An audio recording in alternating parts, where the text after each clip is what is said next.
అందరికీ నమస్కారం. నేను మీ కిరా కార్పీని.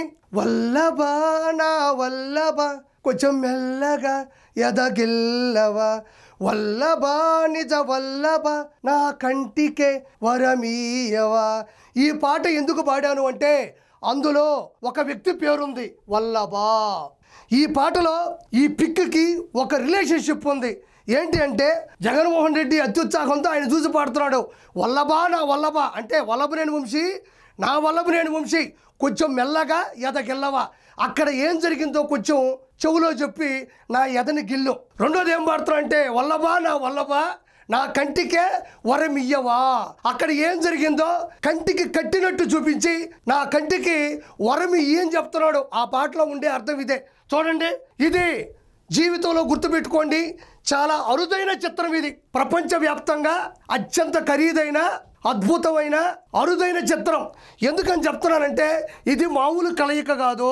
వీళ్ళిద్దరిలో కూడా కామన్గా ఉండే గుణాలు కొన్ని ఉండే. ఒకసారి చూద్దాం, ఉండండి. ఈయనేమో వల్లభనేని వంశీ అసెంబ్లీ సాక్షిగా ఆడపడుచు భువనేశ్వర్ గారిని క్యారెక్టర్ అసాసినేషన్ చేసి దారుణంగా నీచాది నీచమైన మాటలు మాట్లాడాడు. ఈయన తక్కువ తిన్నాడా?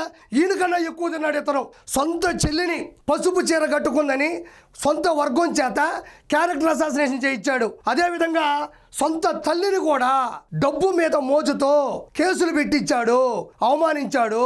అంటే వీళ్ళిద్దరిలో ఉండేటువంటి ఒక గుణం ఏంటంటే ఆడవాళ్ళని అవమానించడం, ఆడవాళ్ళని అనుమానించడం, కించపరచడం వీళ్ళిద్దరికీ కూడా సమానమైన హక్కుగా భావిస్తారు.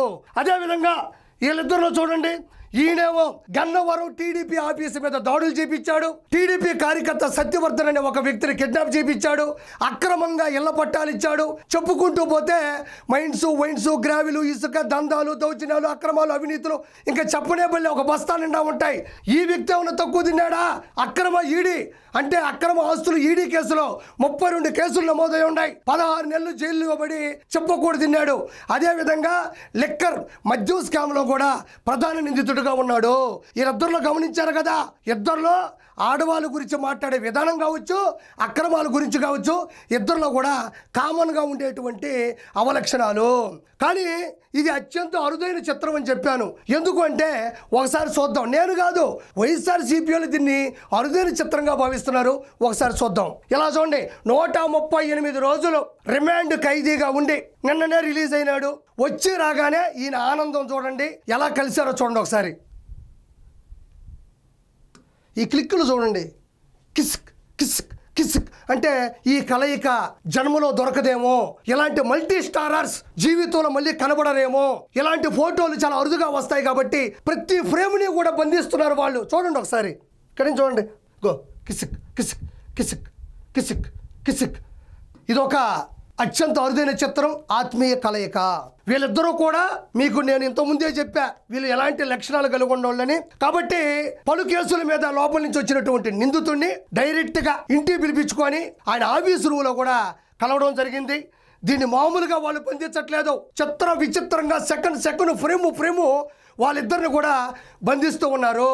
కాకపోతే నాకు ఒక చిన్న కోరిక ఉంది. వీళ్ళిద్దరిని పెట్టి మల్టీ స్టారర్గా ఒక మూవీ చేస్తే ఎలా ఉంటుంది, ఆ మూవీ ఎంత అత్యున్నత స్థాయికి వెళ్తుంది అనేది ఒక చిన్న కోరిక ఉంది. దాన్ని నేను పోస్టర్ కూడా చేయించాను.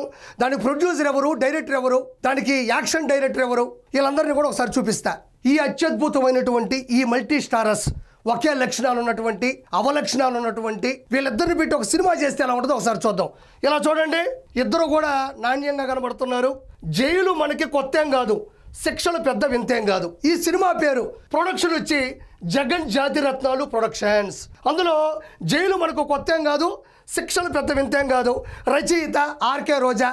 ఈవిడ అంటుంటుంది అన్న చూపులో బెదురుండదు, అన్న కొడితే ఎదురుండదు. ఈ ప్రాస ఎవరైనా రాయగలరా? అంత అద్భుతమైనటువంటి రైటర్గా ఆర్కే రోజా గారిని పెట్టి నేను చూడండి, ఆర్కే రోజా రచయితగా, అదేవిధంగా ప్రొడ్యూసర్స్ కొడాలి నాని గారు ఆల్రెడీ సినిమాలు చేశారు కాబట్టి, పేరు నాని గారికి అడ్డదిడ్డంగా సంపాదించిన 1000 కోట్లు ఉన్నాయి కాబట్టి వీళ్ళిద్దరిని ప్రొడ్యూసర్స్గా కూడా ఎంచుకోవడం జరిగింది. అదేవిధంగా సినిమాటోగ్రఫీ గోరంట్ల మాధవ్ గారు, ఆయన కెమెరాని ఏ లెన్స్లో పెడతాడు, ఆయన ఎలా చూపిస్తాడు, ఆయన పెట్టేటువంటి ఆ ఫ్రేములు ఎలా ఉంటాయని పెద్దగా చెప్పక్కర్లే కాబట్టి గోరంట్ల మాధవ్ గారు సినిమాటోగ్రఫీ. అదేవిధంగా యాక్షన్ నందిగామ సురేష్, ఈయన గడ్డి బొమ్మలు తగలబెడతాడు. అమరావతి కోసం పోరాడే వీర మహిళల కడుపు మీద షూలతో దండిస్తాడు. ఇతను చేసిన దాడులు అంతా ఇంత కాదు, ఏ భవనం కనబడ్డా కూల్చివేస్తాడు. కాబట్టి ఈ యాక్షన్స్ అంతా కూడా చాలా అద్భుతంగా తెరకెక్కిస్తాడు. కాబట్టి అతన్ని యాక్షన్ డైరెక్టర్గా పెట్టడం జరిగింది. వీటన్నిటికన్నా కూడా గొప్ప విషయం ఏంటంటే చూడండి, డైరెక్టర్ అంబటి రాంబాబు ప్రతిరోజు మైకు ముందు 24 hours 365 days అన్ని యాంగిల్స్లో కూడా కెమెరా పెట్టుకొని కెమెరా రోలింగ్ యాక్షన్ అని చెప్తూ ఉంటాడు. కాబట్టి ఇంకోటి వీళ్ళిద్దరి గురించి తెలిసినటువంటి అనుసంధానకర్త కాబట్టి అతను కూడా డైరెక్టర్గా పెట్టి జైలు మనకి కొత్త ఏం కాదు, శిక్షలు పెద్ద వింతేం కదనే సినిమా కూడా రానున్న రోజుల్లో రాబోతుందని నేను తెలియజేసుకుంటున్నాను. కాబట్టి ఇన్ని తప్పులు చేసిన వ్యక్తిని విమర్శించకుండా ఇంటికే పిలిపించి పరామర్శించడం అనేది సభ్య సమాజం తలదించుకోవాలి. కాబట్టి ఇలాంటి వాళ్ళని వెనకేసుకొని రాకూడదు. వీళ్ళకి రాజకీయ అంతం అనేది మొదలైందని మనస్ఫూర్తిగా తెలియజేసుకుంటున్నాను. నేను మీ కిరా కార్పేని.